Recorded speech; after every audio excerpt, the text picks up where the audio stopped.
မင်္ဂလာပါပရိသတ်များရှင်ဒီနေ့မှာတော့ဆီယမခင်လိုက်ကျူရေးသားထားတဲ့မကျိုးကိုဘယ်လိုပြောရပါစောက်လေးရဲ့စက်သိန်းပိုင်းလေးကိုဖတ်ပြတင်ဆက်ပေးသွားမှာဖြစ်ပါတယ်ရှင်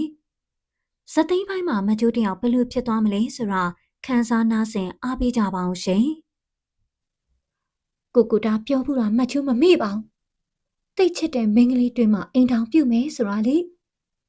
မချစ်မနစ်တက်တဲ့လူနဲ့ကန်ဆိုးပြီးပေါင်းသိရတာ哦မကျိုးကိုချင်းစားပါတယ်တော်ဒါတွေဘာမှလာမပြောနဲ့မင်းမသာပြန်ချင်းပြန်အေးဒါပေမဲ့ငါပြန်ခိုင်းတာတော့မဟုတ်ဘူးငါ့ကိုဘာမှလာမပြောနေနဲ့ကိုတာမချိုးရဲ့ကမပိုင်၄ယောက်ကြားပါကိုတာခွင့်ပြုချက်ရမှမချိုးကပြန်มาပါကိုတာပြောထားတာမချိုးမှတ်မိပါတယ်မှတ်မိပြီးတာပဲနင့်မသာနေရွာပြန်ပြီးလင်းယူချင်းယူအေး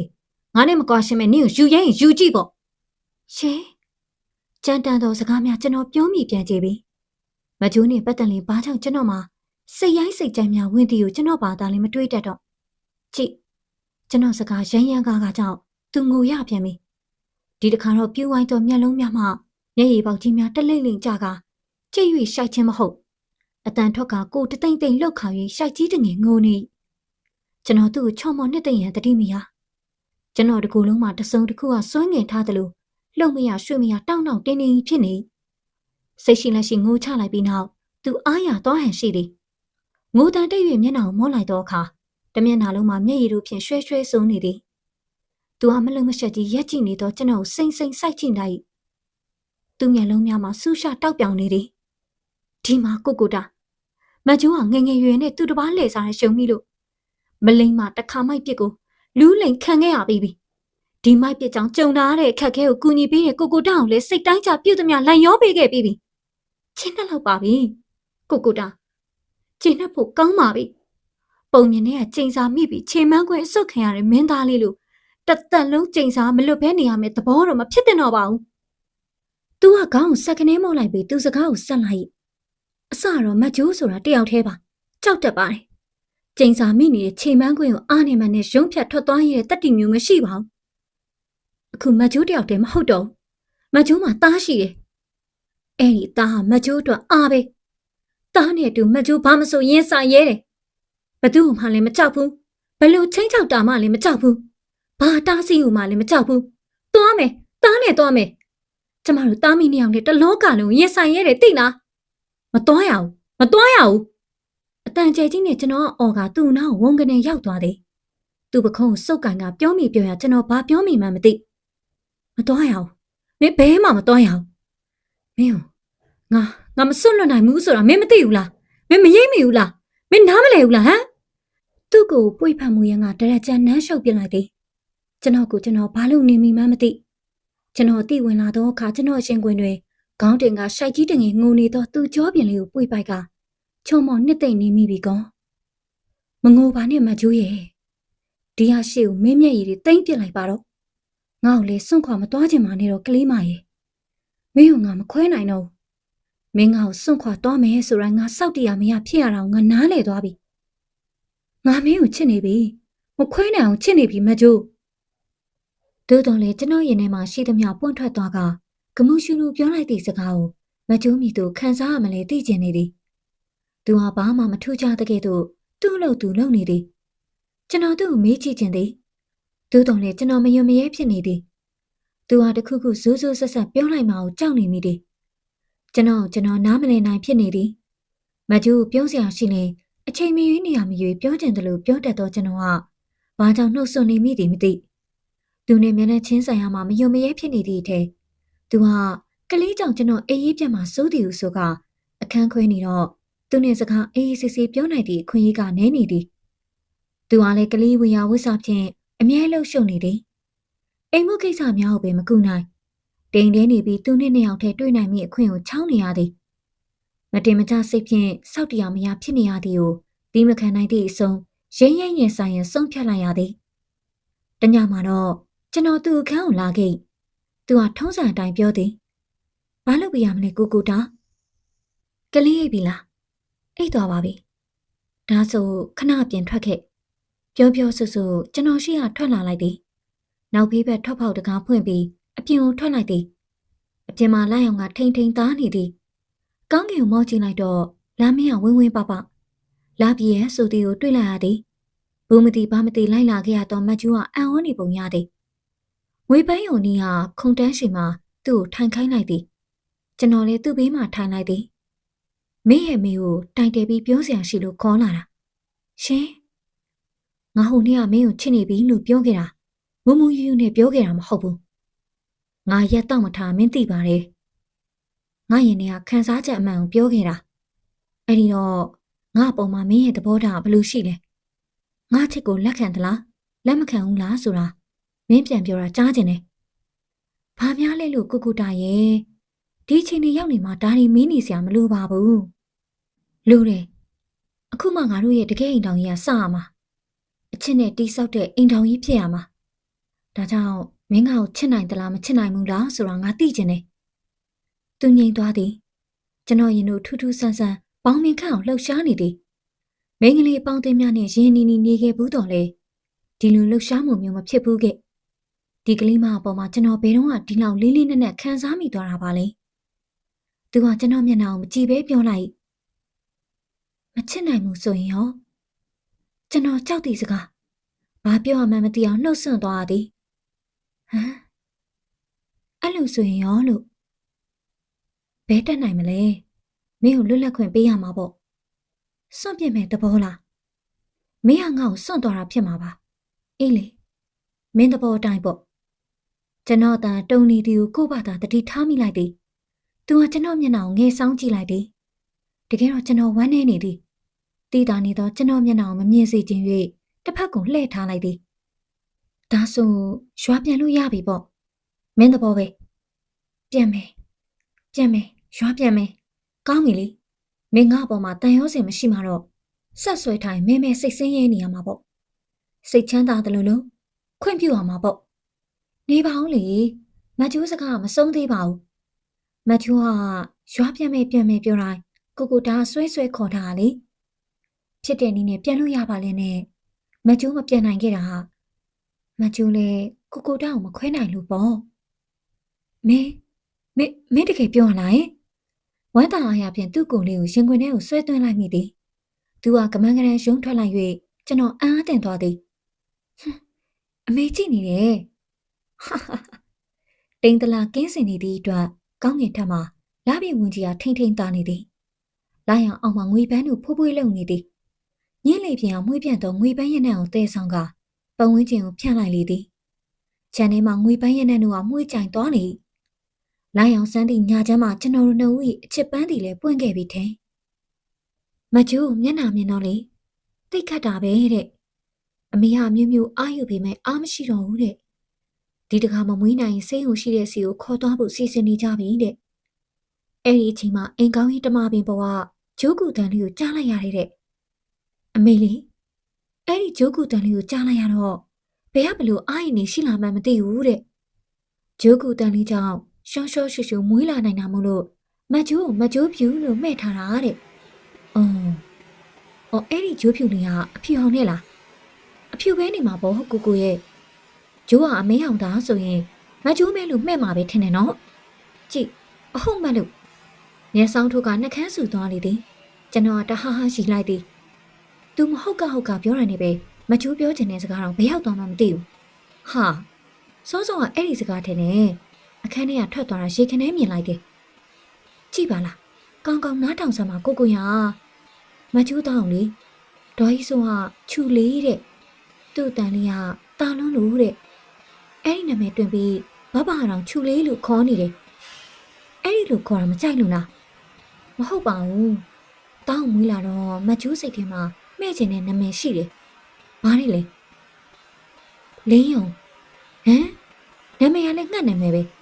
အမေရောသားပါငှက်မျိုးငှက်တွေဖြစ်နေပါဘော။ "तू ကကျွန်တော်ပြောသည်ကိုဘာမှပြန်မပြောပဲ။ तू ပြောချင်ဟာကိုတွေ့ကလေးငေးရင်းကဆက်ပြောသည်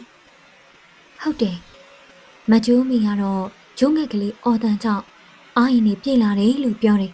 ။မကျိုးကတော့လေဂျိုးကူတန်ကြားရရင်ဝမ်းနဲ့အားငယ်လာတယ်လို့ပဲ။တကယ်တော့ဂျိုးကလေးတွေဆိုတာသူတို့ကိုသူတို့တောင်ကာကွယ်နိုင်တဲ့အင်အားရှိရှာတာမဟုတ်ပါဘူး။သူတို့တန်လေးတွေကလည်းတနာစရာကောင်းပါတယ်။မကျိုးငငယ်အမေဆိုပြတဲ့ကြပြားလေးတစ်ပုဒ်ရှိတယ်။ ကိုတာကြားဘူးသလားယင်ဘာကြပြလဲနေဝင်စားကျိုးမရဲ့ကူးဆိုတာလေဆိုပြစမ်းမအောင်ကျွန်တော်လူလာလာတောင်းဆိုတော့သူသဘောကျသွားသည်နေဝင်စားကျိုးမရဲ့ကူတောသူမကလေးဝေးစာကိုတာစာကိုငတ်လို့ကူရှာသလုံးရေကိုတာရေကိုငတ်လို့ကူရှာသလုံးနွားချောင်းသားငယ်ကြော်ကွင်းရည်တဲ့ဘဲဘဲကိုရည်မိခြေကိုမိလို့ဘဲဘဲကိုရည်နှက်လဲပင်ထက်ကောင်းကိုနှက်လို့ဘဲဘဲကိုရည်ခွဲရင်ကိုခွဲလို့ရှာမီကဲတွင်ရဲရဲငယ်ကင်အကျွံမမြင်ဝင့်မာပြီလားရွှေချိုးဖြူရင်လေမဲလင်သားအတန်ဒီအတန်ထားဆွဲငင်ဖြင့်သူဟာစိတ်ပါလက်ပါဆူပြသည်ကျွန်တော်ပင်လည်းသူ့အဆိုမှနှိမ့်ဝင်ပြီးခံစားရသည်တနာစရာပဲဟုတ်တယ်သူ့လင်ဂျိုးဘိုလေးကိုဖမ်းပြီးတတ်နေတာကိုဂျိုးမလေးကကိုယ်တိုင်မြင်နေရတာလေဘလောက်ကြေကွဲစရာကောင်းတယ်လဲနော်အမေကအဲ့ဒီကြပြားလေးကိုတချင်းလှုပ်ပြီးအငိမ့်စင်မှာဆိုတာတဲ့အဖေကတရောလေးနဲ့နောက်ကချွတ်ချွတ်နွဲ့နွဲ့တီးပြီးအမေကအမူအရာလေးနဲ့လွမ်းအောင်ဆိုးပြီးကတော့ပွဲကြီးပြိတ္တတီမျက်ရည်ကျကုန်ကြတယ်တဲ့မကျိုးလဲအမေအဲ့ဒီကြပြားလေးကိုစိုးပြတော့ငိုလိုက်ရတာပြောပြီးသူ့မျက်ရည်များဝိုင်းလာသည်သူစိတ်ပေါ်ပါတော့ကျွန်တော်နောက်ပြောင်ပြီးစကားပြောင်းလိုက်ရသည်အေးလေဂျုံးနေဆိုင်တဲ့ကြပြားဆိုတော့ကိုမျိုးကိုကဲပါလေတောင်းစောစောကမဲ့ကျင်နဲ့ငှက်နေမရလင်းယုံငှက်ဟာငှက်တီထဲမှာအာမန်ကြီးဆုံးနဲ့ရဲစမ်းတတိရှိတယ်ငှက်ပြင်းပေါ့အဲ့ဒီငှက်လိုပဲမကျိုးသားတတိရှိရဲ့သားဖြစ်ရမယ်ကိုအားကိုမှန်နဲ့ဘသူ့မှအောက်ကြမခံတဲ့လူမျိုးဖြစ်ရမယ်လက်သီးလက်မောင်တန်းတော်မြင့်နဲ့စိတ်ပါလက်ပါပြောနေတော့သူ့ကိုကြည့်ရင်ကျွန်တော်ပင်ချက်သီးမွေးညင်းထလာသည်တွားတက်သည့်အရွယ်ပင်မရောက်သေးသည့်သားအတွက်အာမန်များတက်နေတော့မကျိုးကျွန်တော်ရှိတွင်အသက်20ပင်မပြည့်သေးသည့်မိန်းကလေးသည်တကယ်အာဇာနည်သားကောင်းတစ်ယောက်၏မိခင်တစ်ယောက်နဲ့သားအရှင်ဖြင့်မှန်တက်နေသည်ကိုအံ့ဩစပွဲတွေ့မြင်ရလေသူ့ကိုနောက်ပြောင်ရန်ပင်တတိမရနိုင်တော့ကျွန်တော်နားထဲတွင်သူ့သားကိုမွေးဖွားပြီးစားပြောဘူးသောစကားကိုပြန်လေကြားရောက်မိသည်သားနဲ့အတူမကျိုးဘာမဆိုရင်ဆိုင်ရဲတယ်ဘသူ့မှလည်းမကြောက်ဘူးဘလူချင်းချောက်တာမှလည်းမကြောက်ဘူးဘာတားစီမှလည်းမကြောက်ဘူးတဲ့ဟုတ်ပြီမှာပဲအိမ်ရှိမှကားတစ်စီးစိုက်ထား၏အိမ်ကိုလာနေကြစီတန်ကားနေရောစံကေကိုဆင်းဝဲအောက်သို့တောက်ရှောင်အမြန်မောင်းလာခဲ့သည်စံကေပေါ်မှခြေကိုရှုပ်သိမ်းရင်အိမ်ဝင်းပေါက်မှလှမ်းမြာသောအေကန်းကိုလှမ်းကြည့်လိုက်မိမြင်ရသောမြင်ကွင်းကြောင့်ကျွန်တော်တကူလုံးတောင့်တင်းသွားသည်ဆိုဖာတစ်လုံးပေါ်တွင်မကျိုးကကလေးကိုခြိထား၏သူရှိမှရက်ကကလေးကိုကင်တွယ်နေသူကကိုကျွန်းကျွန်တော်အရေးကြောင့်သူဟာဆက်ကနေမတ်တက်ရလိုက်သည်မကျိုးကလန့်တကြားကျွန်တော်လှမ်းကြည့်သည်ကိုကျွန်းကဆိုဖာတစ်လုံးပေါ်သို့ချက်ချင်းထိုင်ချလိုက်ကပြော၏ညီလေးပြန်လာ ਈ လားဒီမှာကလေးကကိုရီပူးနေလို့ငါစမ်းသက်ကြည့်နေတာအဖျားတော်တော်ရှိတယ်ကလေးကလည်းဆရာဝန်ရှိရောက်မှဖျားတက်သွားထင်ပါရဲ့မဟုတ်ဘူးကိုညကလေးကနည်းနည်းကိုပူးနေတာဟာညကလေးကဆိုရင်မိုးလင်းတော့နီးရဆေးလိုက်သွားပြပါလားဆရာဝန်နေပေါ်သားပဲဒါမှမဟုတ်ရင်ကလေးစိမ့်ကိုသွားပြပေါ့ဟိုမှာကလေးထုခုဆရာဝန်ကြီးဒီမှာတပုံပဲကျွန်တော်တမင်ပြောမှမကျိုးသည်မျက်စိမျက်နှာပြက်ကကျွန်တော်ရှင်းပြနေမနက်ကတော့ကိုတိတ်ပူတော့မဟုတ်လို့အိမ်မှာရှိရဲ့ဆေးပဲတိုက်ထားပါကိုနေ့လည်ခင်းမှာပိုးပူလာလို့မိမိခင်ကစိတ်ပူပြီးဟို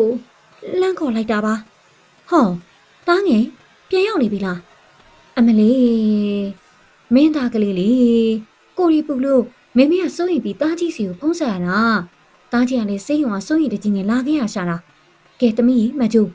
ကလေးကိုမမေ့ပေးထားခဲ့ရေခဲတင်ကိုတွားလို့ချင်တော့မကျိုးကထွက်ပေါက်ရသွားသည်ကလေးကိုထားခဲ့ရမည်အတွက်မူကျွန်တော်မျက်နှာကိုမရဲတရဲကြည့်သည်ပေးငါတောင်းငါပေးထားခဲ့လာစမ်းငါတိုင်းမင်းကဘာဖြစ်လို့ဖျားရတာလဲကွာကျွန်တော်ပြောဆူနဲ့မကျိုးလက်မကလေးကိုလှမ်းယူချလိုက်သည်ဘယ်တော့မှကလေးမချီဘူးတော့ကျွန်တော်လက်တွင်ကလေးကကော့ကော့လန်လန်ကြီးဖြစ်သွား၏ကလေးကနေခက်၍ထင်တရင်တလွတ်လွတ်ဖြစ်လာသည်အိုးကလေးလည်းမချီတတ်ပဲနဲ့ကလေးနေရခက်နေပါပြီတားရဲ့ပေးစမ်းမမေကိုပေးစမ်းပါမေမေရလဲဗျာတဖြည်းဖြည်းတော့ချီတက်သွားမှာပေါ့ကျွန်တော်တောင်ကျွန်တော်မချီတက်လို့ဘယ်ဖြစ်မလဲကျွန်တော်မှဒီလောက်တွေ့ကြုံမရသေးရ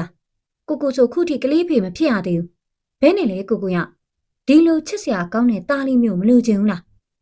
နီနီကကလေးမေမလို့ချင်ပေမဲ့ကိုကတော့ကလေးဖေဖြစ်ချင်နေပုံရတယ်မိမအောင်နိုင်အောင်စီးအောင်ပေါ့ကိုရဟာကျွန်တော်ရဲ့ကတိကအောင်စကားများသည် ကိုထိုးနေရတွင်မြင်းမြထိရောက်သည်မထိရောက်သည်ဟုမူကျွန်တော်မသိကျွန်တော်ဘာသာကျွန်တော်မူအားရကျဉ်နဲ့နေမိသည်ကဲပါစကားတွေကလည်းများလိုက်တာအဝတ်စားသွားလဲလိုက်ပါအောင်တော်ကြကလေးကတေးပေါက်ချလို့ဘောင်းမီလေးစိုးကုန်မယ်ကလေးကိုရေခဲတင်ပေးရမှာတခါလေးအခန်းထဲခေါ်သွားလိုက်တော့တားကြီးလည်းလှုပ်ရှင်ပြန်လေအချိန်ကြီးကိုမမေစကားများထိမ့်ပေးသွားသည်ဟုတ်ကဲ့မမေညနေမှနီနီကိုခေါ်ပြီးကျွန်တော်တစ်ခေါက်လာကြည့်ပါအောင်မယ်ဒီကြားထဲမှာတိတ်ကိုပူလာတယ်ဆိုရင်စိတ်ကိုလှန့်ဆက်လိုက်ပါနော်သူဟာများပူနေရသည်ကလေးငယ်ကြီးတခိခိရီးတန်းလွန်းလွန်းကိုကြားနေရသည်တသားချူလေးတန်းသူဟာ6လကျော်ပြီဖြစ်ဖြစ်မြူရာ6လသဘောကျပြီးရီနေတတ်ပြီပါဖောင်ဖောင်အေးအေးလေးနဲ့ရီလိုက်ရင်ချိုကြည့်သွားတော့သူ့မျက်နှာလေးမှာချစ်မဝစရာဘသူဟာများသူ့ကိုချော့မြူနေပါလဲသူ့အမေမတ်ကျူလားမိမိလားဒေါ်ဟီဆိုလားကျွန်တော်အခန်းပြင်ထွက်လာလိုက်သည်မြင်ရသောမြင်ကွင်းကြောင့်ကျွန်တော်တကူလုံးတုန်ခါသွားသည်ကိုကျော်သူဟာသားကိုပွေးပိုက်ကမြူချော့နေသည်နှာခေါင်းနဲ့နမ်းသည်တသားမေးစီကိုသူ့မေးစီနဲ့တို့မြူချော့နေသည်ကလေးကရားကြီးကြီးဖြစ်ပြီးတခိခိရှိသည်ကိုကျော်ဟာသဘောကျနေသည်ဘယ်တော့ရောက်နေရလဲကားတံမကြဘာမကြနဲ့ကျွန်တော်အတန်ကြတော့သူ့ထိတ်တလန့်ဖြစ်သွားသည်ကျွန်တော်မျက်နှာကလည်းတင်းမာနေပေလိမ့်မည်ကလေးချီလေးကထရက်လိုက်သည်နီနီသွားစရာရှိလို့ချောင်းဝမှာချပြီးကြတာအခုပဲရောက်တယ်ကလေးလာကြရလားဟမ်ပေးပါဗျာကျွန်တော်သားကိုသူများနဲ့တော့မကြိုက်ဘူးငါကဘသူမို့လို့လဲဘသူပဲဖြစ်ဗျာပေးပါကျွန်တော်သားကျွန်တော်သူ့လက်ထဲမှာခြိထားတော့သားကိုလှမ်းဆွဲယူလိုက်သည်ဖြည်းဖြည်းလို့ပါကွာကလေးသားနှုတယ်ကွာကျွန်တော်ကလည်းသဘောထားနှုတယ်ကလေးကိုပွေးချင်လာပြီးမကျိုးကိုအော်ခေါ်လိုက်သည်မိဘထဲမှာမကျိုးကပြေးထွက်လာသည်မိမကလည်းပေါ်ထဲမှာလန့်တကြားဆင်းလာသည်သူသားကြီးကိုမြင်သည်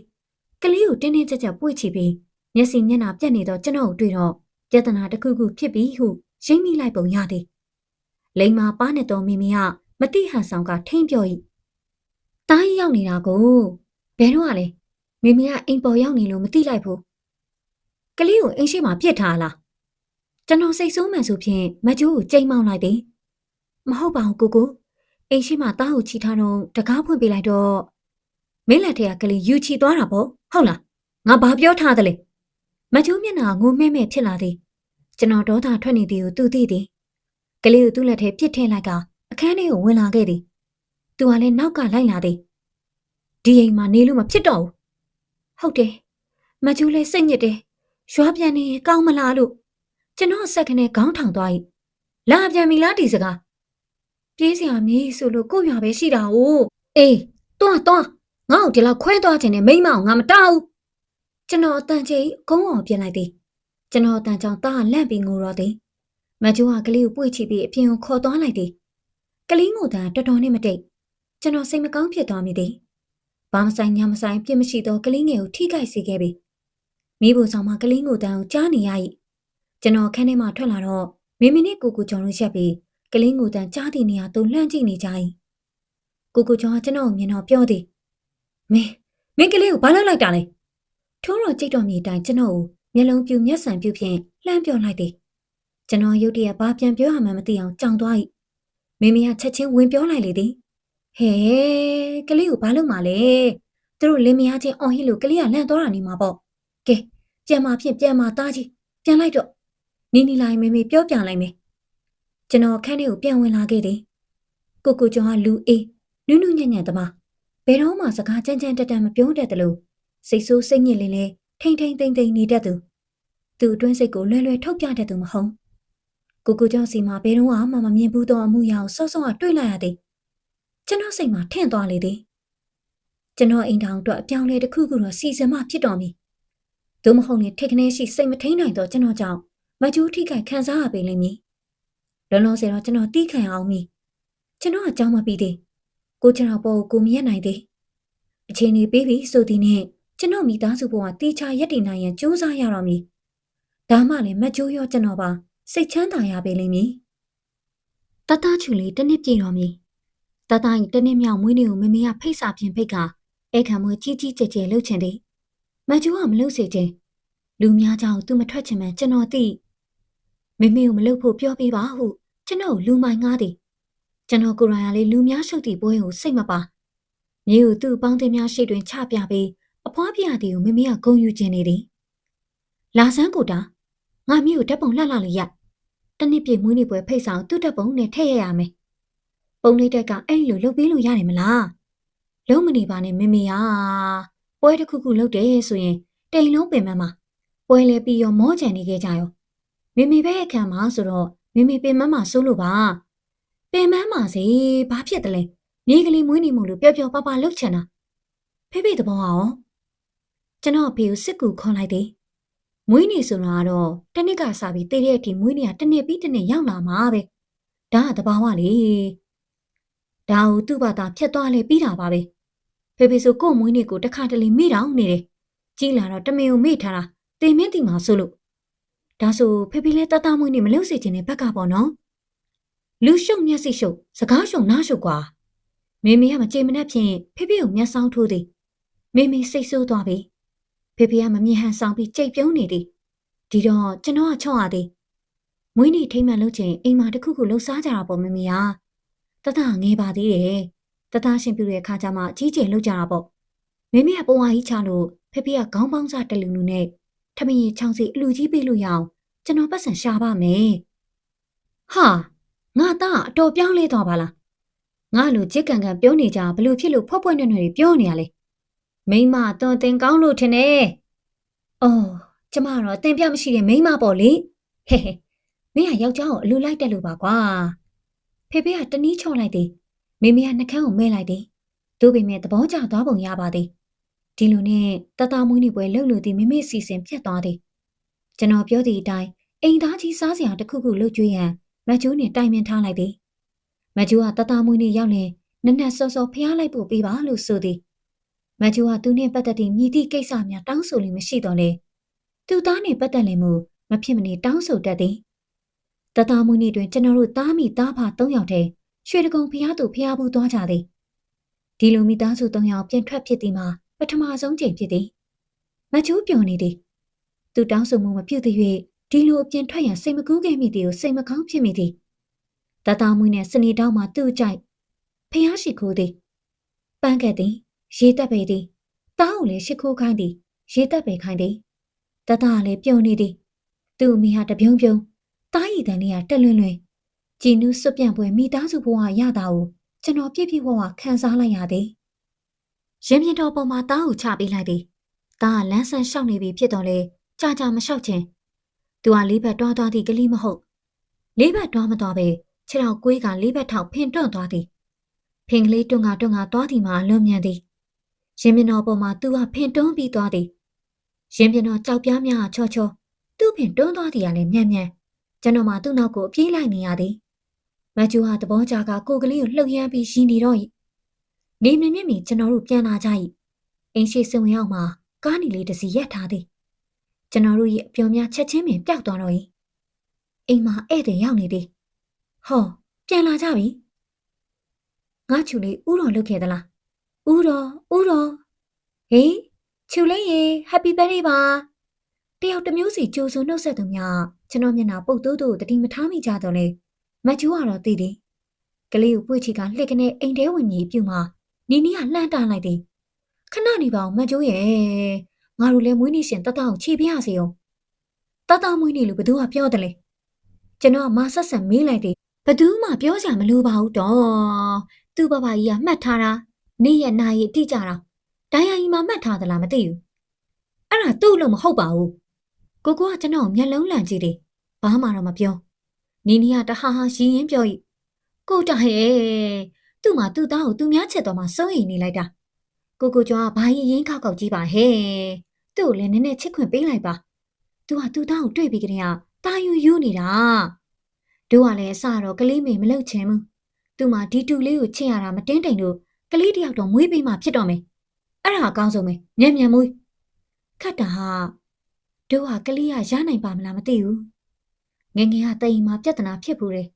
စစ်ကြည့်အောင်မယ်ကျွန်တော်အကြီးကျယ်တုန်လှုပ်သွားသည်ဖះ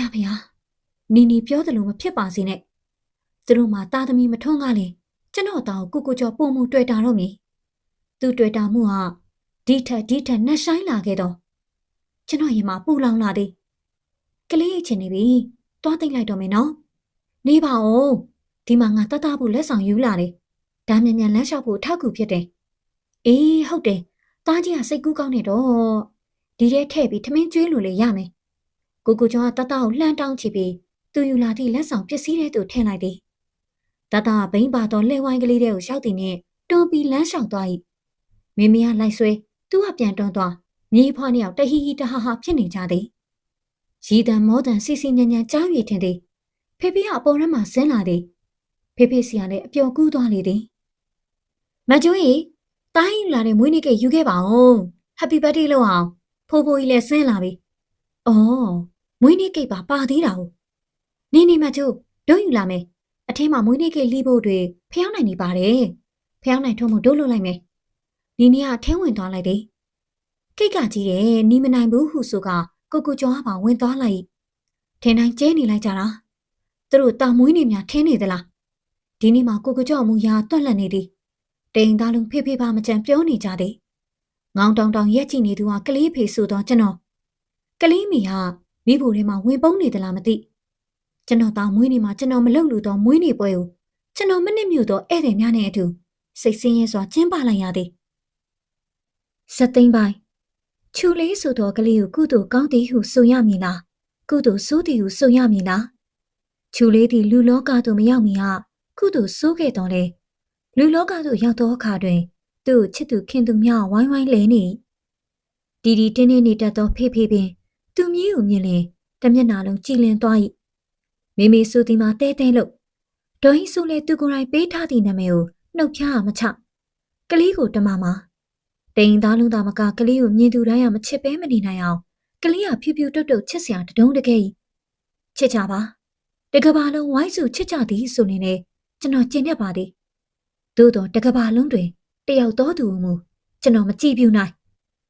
ကိုကျော်တယောက်ကျွန်တော်တို့အိမ်သို့အရောက်ပေါက်များလာသည်ကိုမီကိုဖိုင်ဖြစ်ပြီးတနေ့တစ်ခေါက်လောက်မှမရောက်ရမနေနိုင်ဟုသဘောထားကစင်ကြေတက်နိုင်ပါသည်သို့တော့ချစ်စရာကောင်းသောကလေးကိုမချစ်အောင်ကျွန်တော်မြည်သို့တားဆီးနိုင်ပါမည်နီကျွန်တော်နည်းနည်းမှစိတ်မဖြောင့်မကျိုးတော့မရှိတဲ့အခါမှာကိုကျော်ကလေးကိုဘယ်နှခါယူချီတယ်လဲဘဲတိမလဲမကျိုးကအိမ်ရှိတိတ်ထွက်တာမှမဟုတ်ပဲသူမမြင်၍ခပ်ပေါ့ပေါ့ဖြည့်သည့်အဖြေကိုကျွန်တော်မကျေနပ်ဒီကိစ္စကိုကျွန်တော်ကဲ့သို့အလေးနဲ့ထားစီခြင်းသည်ဒီလူကလေးကိုဘတော်မှမချီစေနဲ့မကျိုးတော့ဘသူတွေဘယ်နှခါချီတယ်လဲဆိုတာတော့မကျိုးတတိမထားမိပါဘူးကိုတာနှစ်ခါပဲချီဘူးတာတော့မှတ်မရရမှတ်ထားပါလေကျွန်တော်စိတ်မကောင်းဖြစ်သွားသည်ဟုတ်တော့လေဟုတ်သည်အလွန်ချစ်စရာကောင်းသောကလေးကိုကျွန်တော်လည်းချစ်ပါသည်မကျိုးနဲ့အတူကလေးပါကျွန်တော်ခံပြန်ရောက်လာသည့်တိုင်အောင်ပိုက်ပိုက်ထွေးထွေးချီပိုးရကောင်းမှကျွန်တော်မသိကျွန်တော်ပြုမှုမကျိုးဟာတတိထားမိသည်ကျွန်တော်ကိုကျွန်တော်တတိမထားမိကိုဝေဖန်သုံးသက်ပြီးကိုမကိုပြင်ယူရသည်အပြင်ကပြန်လာ၍မကျိုးကတားကိုချီလျက်ထွက်ကြုံလင်တားကိုလှမ်းယူချင်းလိုက်သည်ပကတ်ထဲတွင်နူးနေသောကလေးကိုပိုက်ပွေကချော့မြူတက်လာသည်ဒီခါတွင်မကျိုး၏ကြည်နူးဝမ်းမြောက်သောမျက်လုံးရွယ်ကြီးများတွင်မျက်ရည်ကြီးများဝေဝဲလာသည်ကိုတွေ့ရတတ်သည်ဒီတိုင်းကျွန်တော်တို့အိမ်တောင်ကိုတာယာကြည်နူးကြပါသည်သူဖြစ်၍အိမ်ခွဲနိုင်မည်နီးလန်းကိုကျွန်တော်စဉ်းစားလာသည်ဝန်ထမ်းရွေးချယ်ရေးဖွဲ့မှခေါ်ယူသောအင်ဂျင်နီယာယာတူးများအတွက်စာမေးပွဲဖြေထားစဉ်အတွင်းကျွန်တော်အားလန့်နေသည်ယာယီလို့တခုတငယ်ချင်းများရှောက်ကြတော့လဲနေတော်ရမည်ကိုစိုးရင်၍ကျွန်တော်မလျှောက်ခဲ့ရေနံကော်ပိုရေးရှင်းမှပုတ်ပြတ်လို့ကိုကျွန်တော်ရှောက်မိအကြောင်းဖေဖေမေမေတို့ကိုပြောတော့အခါဖေဖေကအံ့အားသင့်သွား၏အစတော့အမြဲတမ်းရမှလှုပ်ချင်လေဆိုဘာဖြစ်လို့လဲတားရဲ့ကျွန်တော်လက်ကားနေရတာလေးတယ်ထင်လို့ပါ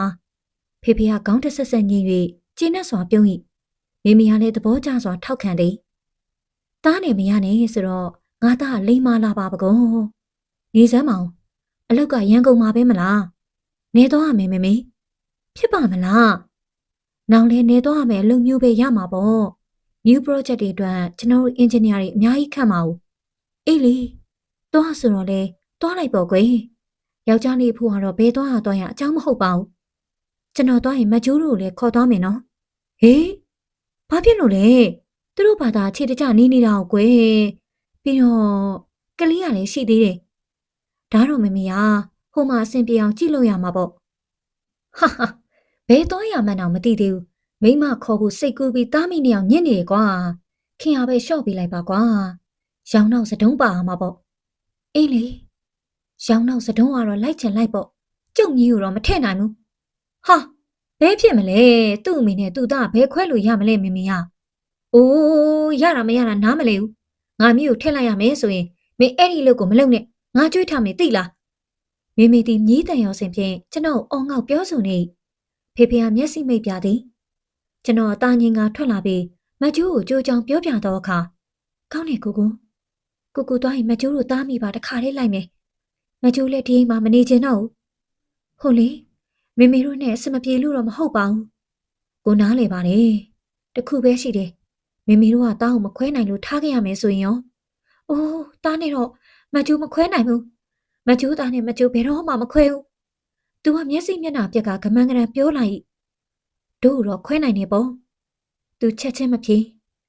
ကိုရဲ့တားနဲ့မကျိုးကိုမခွဲအောင်သာစီစဉ်ပါကိုဘဲသွားကိုနောက်ကိုမကျိုးလိုက်ပါမယ်ဘဲချင်းနေရောက်တားနဲ့သာမခွဲရရင်ရောက်ရပေါ်မှာမကျိုးပြောနိုင်ပါတယ်တားကိုမကျိုးဘလောက်ချစ်တယ်ဘလောက်တွေ့တာလဲဆိုတော့ကိုအသိပါမကျိုးဘဝတားပါပဲတားနဲ့သာခွဲရရင်မကျိုးရင်ခွဲနာကြပြီးတေးလိုက်မယ်ထင်ပါတယ်ပြောရေးဆိုရင်မျက်ရည်ပေါက်ကြီးငယ်များတလိမ့်လိမ့်ကြလာသည်တနာစရာကောင်းသောမျက်နှာလေးကိုကြည့်ရင်ကျွန်တော်ရင်မှာထိခိုက်လာသည်မျက်ရည်များကိုကျဉ်းနာစွာတုပ်ပြီးရင်သူ့ကိုနှစ်သိမ့်လိုက်ရသည်စိတ်ချပါမင်းကလေးရဲ့တားနေမင်းလည်းဘတော်မှမခွဲရဘူးကိုနဲ့မင်းလည်းဘတော်မှမခွဲဘူးဒူသားမိသားဖ3ယောက်ဘတော်မှမခွဲရပါဘူးကွသားကိုဓာတ်ပုံရိုက်ပေးပါလားယင်အေးဟုတ်သားပဲတားကိုဓာတ်ပုံရိုက်ပေးအောင်ပဲအိမ်ထဲမှာလည်းရိုက်ခြံထဲမှာလည်းရိုက်တာပေါ့ဒီကောင်ကြီးလမ်းဆန်းရှောက်နေပြီဆိုတော့ခြံထဲမှာရိုက်လို့ကောင်းပြီမကိုင်မတွေ့ဒီမှာကြာပြီဖြစ်သောကင်မရာကိုကျွန်တော်ထုတ်ယူလိုက်တယ်တစ်ချိန်တော့ဒီကင်မရာကမိမလာလေးများအတွက်ဖြစ်မိမလာလေးများအတွက်မိတ်ဆက်ကင်မရာလေးကျွန်တော်မှမိတ်ကလေးအပေါင်းအသင်းများဒီမှာကင်မရာနဲ့မော်တော်ဆိုင်ကယ်ကြောင့်ဖြစ်ရောင်စုံဖလင်လေးတလိပ်ချမ်းသည်တက်တန်းကုန်ရန်လူသေးသည်တော်ပါသေးရဲ့တောင်းကိုအိမ်ထဲမှာအနေထားမျိုးဖြင့်ရိုက်သည်သူ့မိမကျိုးနဲ့လည်းတွေ့ရိုက်သည်သူ့မိကြီးမင်းနဲ့လည်းတွေ့ရိုက်သည်သူ့အသေးကျော်ဒေါ်ကြီးစုကလည်းအားကြမခံတောင်းကိုပိုက်ပွေကဓာတ်ပုံရိုက်ခံသည်ခြံထဲမှာစိတ်ရိုက်သောခါတွင်လည်းအိမ်မှာမရှိသောဖေဖေကလွှဲ၍တအိမ်လုံးချူလေးနောက်ကိုလိုက်နေကြသည်ကလေးလျက်တစ်ပြက်မူရလေးများရရန်ချော့ကြမြူကြနဲ့ကျွန်တော်တို့တအိမ်လုံးပန်းချံထဲတွင်အလုရှုံနေကြစဉ်ခြံဝင်းထဲသို့ကားတစ်စီးအောင်ဝင်လာ၏ကိုကျော်တို့အိမ်မကားဟောတားရင်လာပြီတားကြော်ရင်မမေတို့အားလုံးဒီမှာဟဲ့ဓာတ်ပုံရိုက်နေကြတယ်မမေကလှမ်း၍တန်ပြူသည်ကလေးကိုချီလျက်တစ်ကွာပန်းကိုနောက်ခံပြူကဓာတ်ပုံရိုက်ခံရန်အစွမ်းကုန်ပြုံးနေသောမကျိုးမျက်နှာမှာတိတိတသာပြတ်သွားသည်ကိုကကားကိုဆင်းဝင်အောက်ထိမောင်းမသွားတော့ပဲလမ်းမရက်ကကားပေါ်မှာဆင်းလိုက်ကျွန်တော်တို့ရှိရာသို့ရှောက်မလာသေးပဲကားကိုမိရက်ကကြည့်နေသည်မကျိုးလက်ထဲမှာကလေးကကိုမှတ်မိနေသည်လက်ကလေးတရံရံလှုပ်လှုပ်ရွရွဖြင့်ကိုရှိအောင်လှမ်း၍ရီးပြနေသည်ဟေ့တားလီဖေဖေကိုကြည့်လေကွာဒီမှာကြည့်လေကွာဒီမှာကလေးအာယုံကိုကင်မရာစီတို့ရအောင်ကျွန်တော်ကလှမ်းអော်လိုက်ကိုတတိမထားမိလိုက်မိပါပင်ဖေဖေဟူသောသုံးနှုံပထမဆုံးချိန်သုံးနှုံလိုက်ပြီးမှကိုကျင်းနဲ့သွားတယ်လို့ခံစားလိုက်ရသည်ကဲနောက်3-4ပုံမင်းရတော့မယ်ဘသူနဲ့ရအောင်မလဲဒေါ်ကြီးဆိုထည့်ရအောင်မလားဒီတခါဒေါ်ကြီးဆိုပခုံးပေါ်ချူလေးထိုင်နေတဲ့ပုံရိုက်ပါလားနေအောင်ကြောလာဟိကလေးကိုသူ့ပိုင်ချီထားတဲ့ပုံတပုံတော့ရိုက်အောင်ပေါ့ဟာဒေါ်ကြီးဆိုကလည်းကိုချီထားတာတွေ့တဲ့လူကသူ့သားလားလို့ထင်မှာပေါ့ဗျဘဲဖြစ်မလဲသူတို့မှသားမမွေသမီးမမွေပဲလူပြိုလုံနေကြတာကျွန်တော်စီသူရှောင်းလာနေတော့ကိုမျက်နှာတုံမုံနေသည်ရီးစရာလိုဖြင့်ပြောလိုက်တော့ကျွန်တော်စကားသူ့ကိုခိုက်ဟန်တူးသည်မကျိုးကြီးဒီနောက်မှတပုံရိုက်အောင်ဟိတောင်းကိုချီပြီးရိုက်မယ်တော်ပါပြီကိုရဲ့ပုံနေများလာပါပြီ3ပုံလောက်ကြံသေးရဲ့လေကွာဖလင်တလိမ့်မကုန်ပြုံကလေးပြုံကဲကလေးဟေးဖေတာပြုံးမအောင်ကွမကျိုးကမပြုံးတော့ကျွန်တော်ကင်မရာကိုစိတ်ကြိုက်ချိန်လိုက်ကကိုပြုံးလိုက်တယ်ခဏကင်မရာကင်ထားပေးပါအောင်ကျွန်တော်ကမန်းကရန်ခေါ်လိုက်၍ကိုကကျွန်တော်နောက်ကိုရောက်လာကကင်မရာကိုလှမ်းယူလိုက်တယ်အလင်းမောင်ချိန်မိသားကိုအတော်ပဲ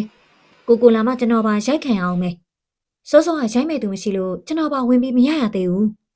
ပြောဆူကျွန်တော်ကမကျိုးတို့တားမိဘေးတွင်ဝင်ရက်ကဓာတ်ပုံရိုက်ခံသည်ရိုရက်မနေမကျိုးပခုံးပေါ်သို့ပိုင်စိုးပိုင်နဲ့လက်ကိုတင်က ပြုံးပြပြမျက်နှာပြီးဖြင့်ရိုက်ခံသည်နှစ်ပုံကျန်တဲ့ကိုလောက်ပါအောင်နောက်တစ်ပုံတားကိုလန့်ချီယူလိုက်ကတားကိုတစ်ဖက်ပွေမကျိုးကိုနောက်ကျောမှတိုင်းဖက်လိုက်ကထိုအနေထားဖြင့်နောက်တစ်ပုံရိုက်ခံသည်နောက်တားကိုကြီးကတားနေကျွန်တော်နှစ်ယောက်ထဲတစ်ပုံမပြုံးမရင်အောင်တက်ကိုမျက်နှာကြီးကိုကျွန်တော်ရည်ကျင်လာသည်ရိုက်ပြီးဓာတ်ပုံများကူးသောအခါကိုရိုက်ပေးသောနောက်ဆုံးအကွက်များမှပုံများအလုံးအမဲအောင်ကြီးသာတွေ့ရသည်ကိုဓာတ်ပုံရိုက်တမှန်ကျွန်တော်သိသည်ဖလင်တလိန်လုံးရိုက်လာခဲ့သည့်ပုံများကောင်းပါလျက်နှင့်သူရိုက်သောပုံများကြမှာပြည့်ရသည်ကိုကျွန်တော်စဉ်းစားကြည့်မိသည်ကျွန်တော်ပြုမှုများအတွက်တလုံးတစ်ပါးများသူမပြောဘဲသူပညာပြသွားခြင်းဖြစ်မိထင်သည်သူရင်ထဲမှာခံစားချက်ကိုကာယကံရှင်သူသာအတီးဆုံးဖြစ်ပေလိမ့်မည်ဝန်ထမ်းရွေးချယ်ရေးဖွဲ့မှခေါ်သောအလုပ်ကိုကျွန်တော်ရှောက်ထားကြရာရေးပြီးလဲအောင်ပြီးလူတွေစစ်ဆေးခြင်းလဲအောင်ခဲ့သည်မကြမီကျွန်တော်လုံဝင်ရတော့မည်လူတွေစစ်ဆေးခြင်းခံရစဉ်ဟာထုံးစံအတိုင်းကျွန်တော်နေသွားနိုင်မလားမေးသည်ကျွန်တော်မြည်သည့်နေရာဖြစ်စေသွားပါမည်ရန်ကုန်နဲ့ဝေးနိုင်သမျှဝေးသည့်နေသို့ပို့လင်ပိုသဘောကျပါသည်ဆိုတော့အင်တာဗျူးပြီးသည့်ပုဂ္ဂိုလ်ကြီးကရီမောရင်မေးလိုက်ဘာဖြစ်လို့လဲရီးစားနဲ့ကွဲလို့အဝေးကိုထွက်ပြေးချင်တာလားကျွန်တော်အိမ်တောင်ရှိပါတယ်ဟေးဒါဖြင့်ဘာဖြစ်လို့လဲရောက်ခမနဲ့မတည့်လို့လားကျွန်တော်မိဘနဲ့တူနေတာပါမိသားစုဘဝလွတ်လွတ်လပ်လပ်နေခြင်းလို့ပါကျွန်တော်အဖေကိုကြိုက်တယ်မကြိုက်တယ်မသိကျွန်တော်ကတော့ကျွန်တော်ခံစားချက်ကိုအမှန်တိုင်းပြောပြလိုက်ခြင်းဖြစ်ပါ၏အလောက်ခန့်စာရလာသည်နမတိတကြားစမှာဒုတိယစက်ရုံမှုခန့်လိုက်သည်ကြိုတင်ပြောထားတော်လဲလူကြီးများမျက်စိမျက်နှာပြတ်ကုန်ကြသည်တောင်းမထဲလိုက်နိုင်ကြောင်းမိမိကထပ်မပြောတော့ဒေါ်ကြီးစိုးကတရှုံရှုံငုံနေ၍သူ့မကြိုးကနှစ်သိမ့်ရသည်ကလေးနေရုတ်တရက်မခွဲနိုင်ဖြစ်ပြီးလွမ်းနေရမည်ဟုဆိုကတောင်းကိုလုံးဝမချိမချော့မျက်နှာလွှဲထား၏ဖေးပြင်လင်းမြင်းနဲ့အတူရီမောပျော်ရွှင်နေသည့်အတန်တိတ်သွား၏လူကြီးများဝမ်းနေနေကြသည်ကိုတွေ့ရတော့လေကျွန်တော်ရမကြိုးပေါင်စိတ်မကောင်းဖြစ်ရသည်သို့တော်လေကျွန်တော်တို့ဆုံးဖြတ်ချက်ကိုမပြင်နိုင်ဒီလိုမှဆွရုံးမထွက်ရင်ကြာတော်တီးထက်ခတ်ပေလိမ့်မည်အရေးတဲ့ရေးပုံဆိုတဲ့ကဲ့သို့တွားကန်ဒီလာကန်ဒီနောက်ဆန်တင်းစရာကိစ္စပေါ်လာသည်မိဘကံမှာဒေါ်ကြီးဆူချော်လဲသည်သူခနာကိုဝဝဖိုင်ဖိုင်ကြီးနဲ့ပြင်လဲလိုက်တဲ့ကဲ့သို့ဖြစ်သွားသည့်အတွက်တော်တော်ထိခိုက်သွားသည်ကိုကျော်လှမ်းခေါ်လိုက်၍သူထက်ချင်းရောက်လာသည်အနာတက်တောင်ဆေးထိုးပေးခဲ့ပြီးနောက်တနေ့မှဓာတ်မှန်ရိုက်ကြည့်ရန်လူသည်ဟုဆို၏သူမှရေးပေါ်ကံဝင်ရမည်ဖြစ်၍သူကိုယ်တိုင်မလာနိုင်ဆေးရုံကြီးကိုလိုက်ပို့ပေးရန်မှားသွား၏ဒိန်လုံးလှုပ်ရှုပ်ကုန်တော့သည်ဆေးရုံဆေးကန်းကိုကြောက်တော့ဒေါ်ကြီးစုကိုအားပေးသည့်အနေဖြင့်ဖေဖေကိုယ်တိုင်ကားမောင်းပြီးမိမိနဲ့မကြိုးပါလိုက်သွားကြ၏ကျွန်တော်အိမ်ဆောင်ကလေးထိန်ရသည့်အလုံးမှာလွန်ပြင်းစရာကောင်းသည်ကျွန်တော်ကကလေးကိုပျော်ရွှင်အောင်ချော့မြူမထိန်တတ်ထို့အတူမထိန်တတ်သူ၏လက်တွင်ကြာနေရသောကလေးကလည်းပြင်းလာသည်အစာပိုင်းကမူကစားစရာတပုံတပင်ချထားပြီး၍တားတာတစ်ခုပြီးတစ်ခုစော်ကစားနေသည်ကျွန်တော်နာလုံးဝမကပ်ကျွန်တော်စောင်းတုပ်အေးစစ်ဖတ်နေလိုက်သည်ကစားစရာများစိတ်ကြိုက်ပြစ်ပေါက်၍ကစားနေရဟုချူလေးပြင်းလာ၏ကျွန်တော်နားကက်လာကတွေ့တက်တော်သည်ပြင်းပြီလားကွာကစားပါအောင်တော်ကြမိပြင်းလာမှာတာငိုမဲဖြစ်လာသည်မေနေမပီမတခေါ်တော့၏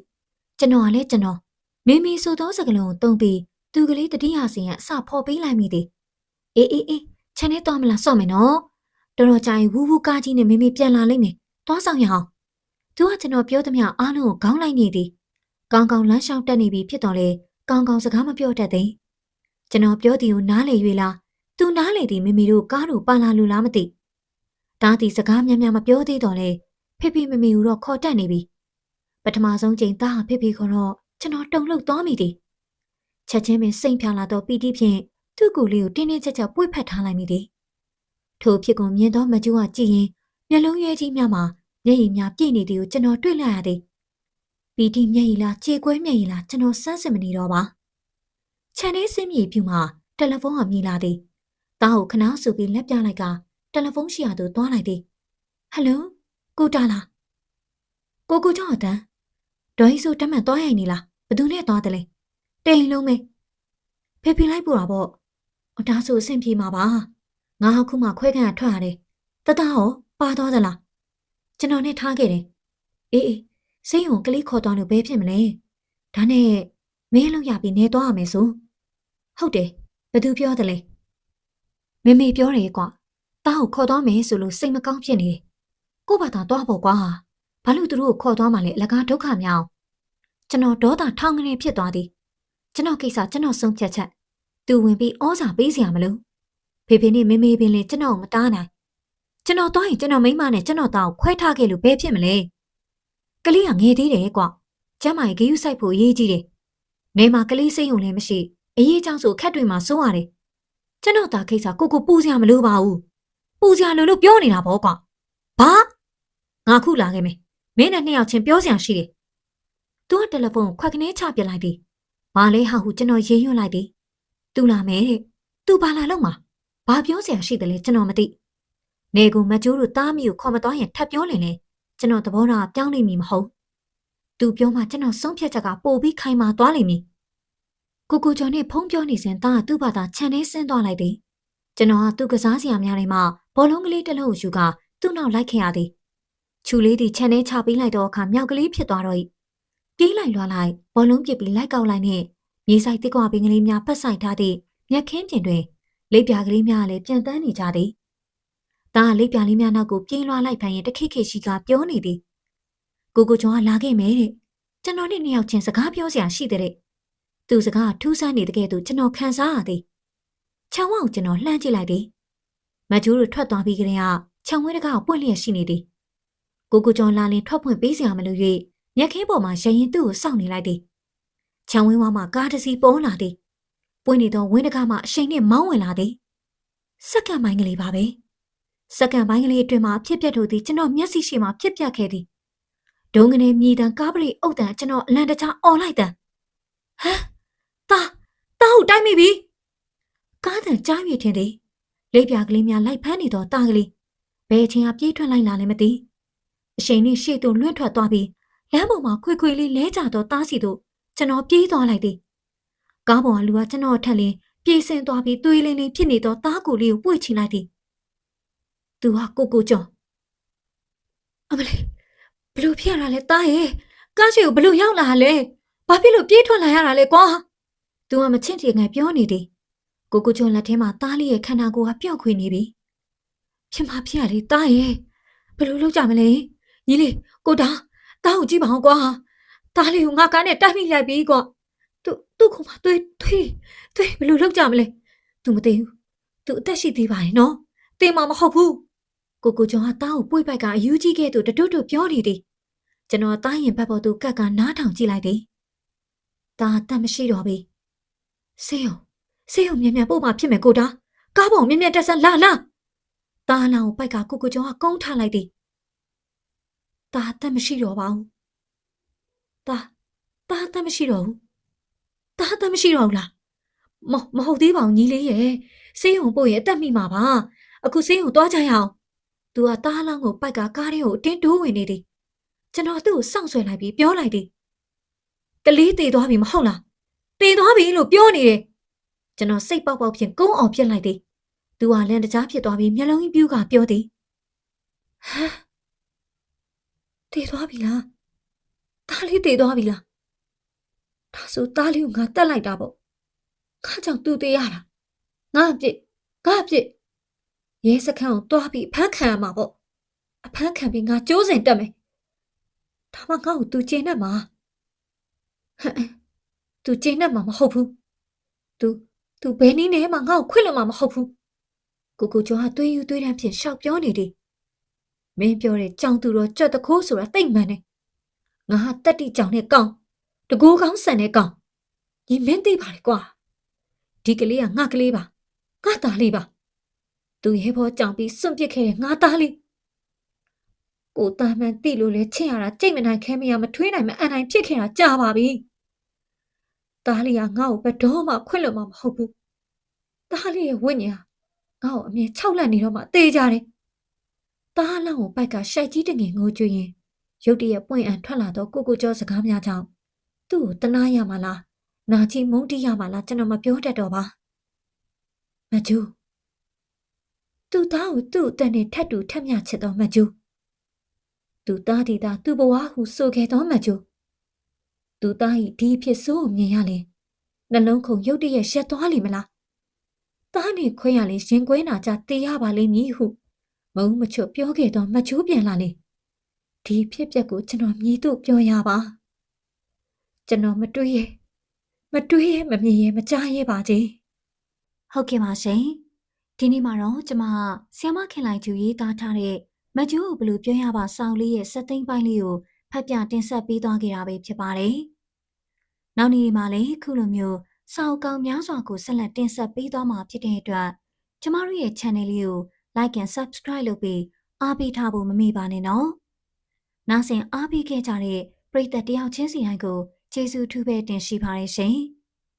နောက်နေ့ဗီဒီယိုလေးတွေမှာပြန်လည်ဆုံတွေ့ကြပါစို့လားရှင်